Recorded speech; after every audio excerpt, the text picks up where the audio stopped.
മധുരം എനിക്കിഷ്ടമല്ല.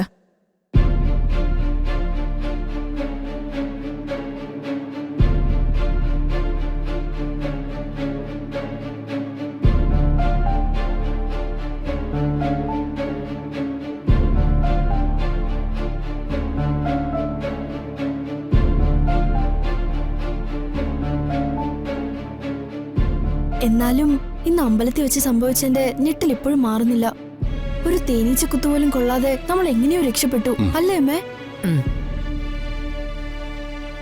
അതേ, മാളും ശ്രീനാഥും കാണിച്ച വിപതി ധൈര്യം കൊണ്ടാ. എന്ത് ധൈര്യം? വിപതി ധൈര്യം എന്ന് വെച്ചാ ആപത്ത് ഘട്ടത്തിൽ കാണിക്കുന്ന ധൈര്യം. കണ്ടോ, അവക്കറിയാം. ആ, അത് വേണ്ട സമയത്ത് കൃത്യമായ തീരുമാനമെടുക്കാനുള്ള പക്വത. മാളുവിന്റെ ധൈര്യവും ശ്രീനാഥിന്റെ സമയോചിതമായ ഇടപെടലുമാണ് ഇന്ന് വലിയൊരു ആപത്തിൽ നിന്ന് നമ്മളെ ഒക്കെ രക്ഷപ്പെടുത്തിയത്.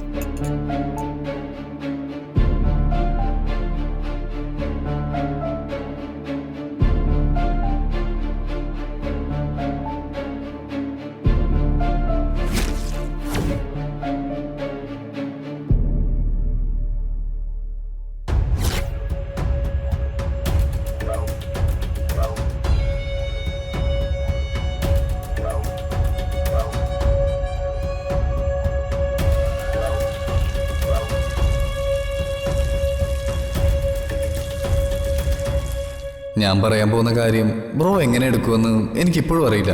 ശ്രീയേട്ടാ,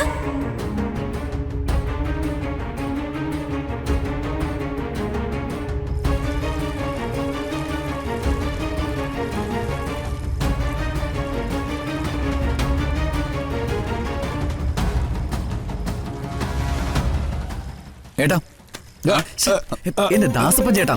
അയ്യോ കുഞ്ഞെ, ക്ഷമിക്കണം. അസംബിത്താണ് ചെടിക്ക് വെള്ളം ഒഴിക്കുന്നത്. എന്നും നേരത്തെ ഒഴിക്കുന്നതാ. ഇന്നത്തെ തിരക്കിടയിൽ ഒന്നും നടന്നില്ല. ആ, അല്ല അതെവിടെ പോയി? എന്ത് എന്ത് എന്തെവിടെ പോയിന്ന്? അല്ല, നമ്മുടെ ഫാമിലി ട്രീയെ കാറിൽ എടുത്തു വെച്ച് കൊണ്ടുവന്നത് മുതൽ അതിനും വെള്ളം ഒഴിച്ചിട്ടില്ല. അയ്യോ, അമൃതേച്ചി നമ്മളെ കൊല്ലും. അതെവിടെ പോയി? ദേ, ഈ തിണ്ണിലല്ലേ അതിരുന്നത്. ശരിയാണല്ലോ, ഇവിടെ കൊണ്ടുവച്ചേ. ദാസപ്പേട്ട, ഞങ്ങളുടെ ഫാമിലി ട്രീ എവിടെ? ഞങ്ങൾ വന്നപ്പോ കൂടെ കൊണ്ടുവന്നൊരു ചെടിച്ചട്ടിയില്ലേ, അത്. ഓ, ഒരു കുഞ്ഞു മരം. അത് തന്നെ. അത് ദേ ഇവിടെയാണല്ലോ വച്ചിരുന്നത്. അത് ഞങ്ങൾക്ക് അറിയാം. പിന്നെ അത് എവിടെ പോയി? ആ, വൈകിട്ട് നിറമറയുടെ നേരത്ത് ആ മാളു കൊച്ചാണ് ഇവിടെ മുഴുവൻ ഒരുക്കിയത്. ഇനി അവളെങ്ങാനും എങ്ങോട്ടെങ്കിലും എടുത്ത് മാറ്റി വെച്ച് കാണും.